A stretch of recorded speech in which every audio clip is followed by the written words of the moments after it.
Welcome to the Unveiled Epic Echoes channel. Today, we're diving deep into an unexplored historical mystery.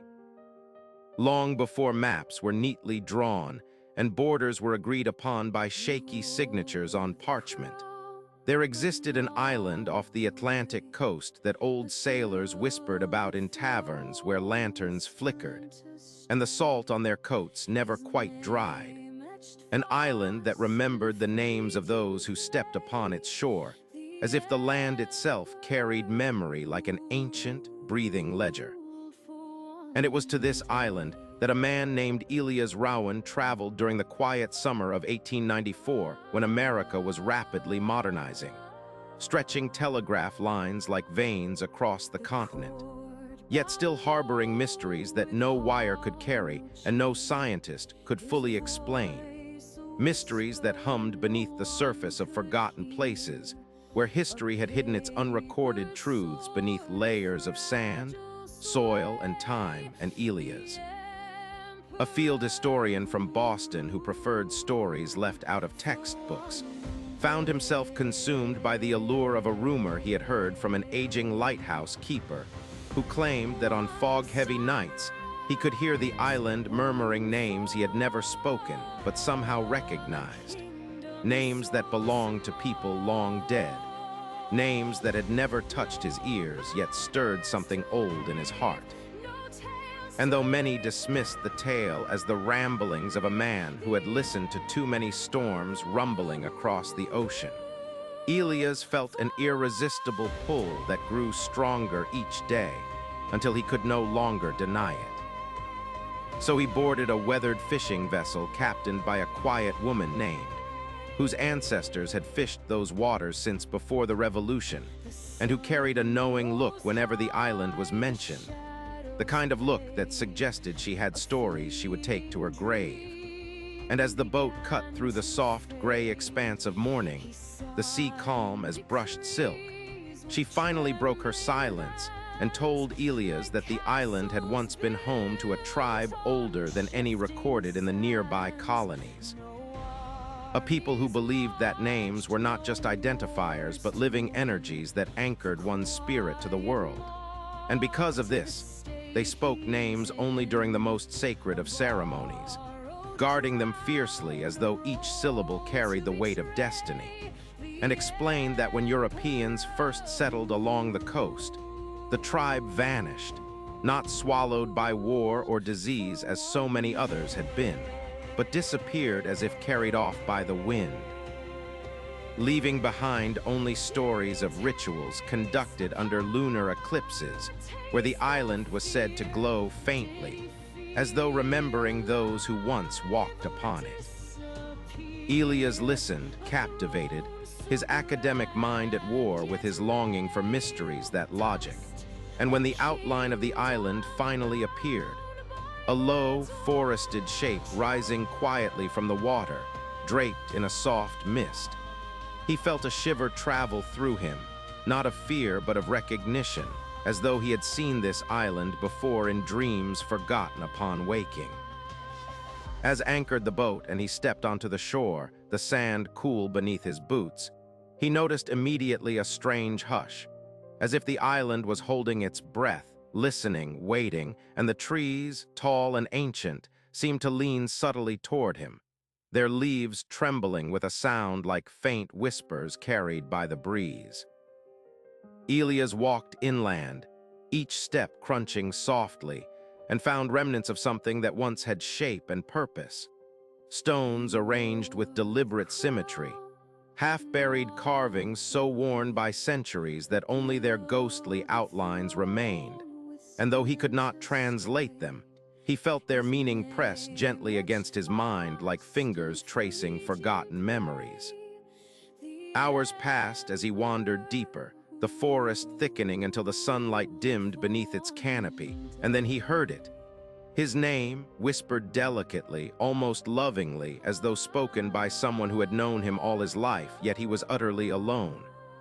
His heart thudded not with panic but with awe, for the sound was neither threatening nor demanding. It was welcoming, a call from something ancient and unseen.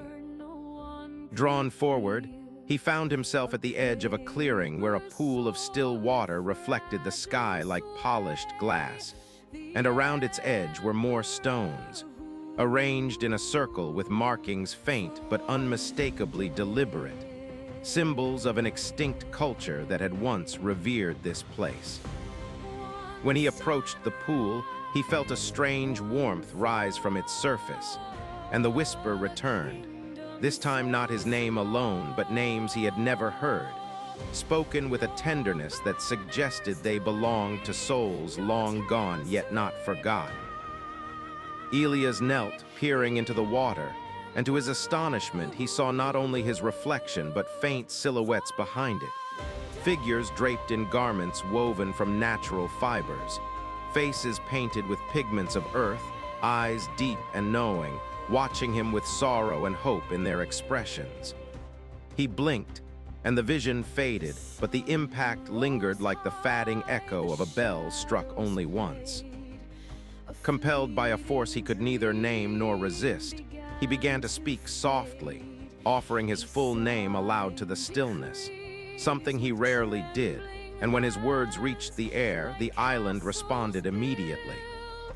The trees rustled as if exhaling, a warm breeze circled him though the day had been still, and a quiet hum resonated beneath his feet, as though the earth itself acknowledged him. Then he felt it, an overwhelming wave of emotion not his own, a mixture of gratitude, relief, and profound sorrow. And he understood in an instant that the island remembered names to preserve the essence of those who had honored it. But it also grieved for those forgotten by history, those erased by conquest and time, and it held on to their names so they would never truly vanish. Elias remained in the clearing until twilight, absorbing the strange serenity that enveloped him. And as the sky shifted from gold to violet, he heard one last whisper, not of names but of a simple plea, "Remember us." He placed his hand upon the earth, promising silently to share their story, to bring the hidden truths of this island to the world. And as he rose, he noticed that the carvings on the nearest stone had become clearer, as though newly etched, though he knew they had been faded hours earlier. And he realized that the island had marked his promise, committing it to memory as surely as it had committed his name. When he returned to the shore, stood waiting, her expression knowing and somber, and without exchanging a word, she guided him back to the boat as stars bloomed across the night sky. As they drifted away from the island, Elias looked back and saw a faint glow pulsing gently at its center, like the steady heartbeat of something timeless. He kept his promise, dedicating his life to uncovering forgotten histories, giving voice to the silenced and the lost. And although he never returned to the island physically, he felt its presence always, whispering names into his dreams, reminding him that some places hold memories not written in books but etched into the soul of the world itself, preserved for those willing to listen. And so the island, ancient and patient, continued to remember, continued to whisper, continued to guard the names of those who honored its truth, waiting for the next wanderer who sought not fame or conquest but understanding. For such a visitor would hear its whispers and know that history is far more alive than any timeline suggests, and that the past never truly disappears. It simply waits to be called by name. This mysterious journey ends here, but stay tuned for more untold stories in our next video. Subscribe to the channel and hit the bell icon so you don't miss any new stories. Thank you, and see you again.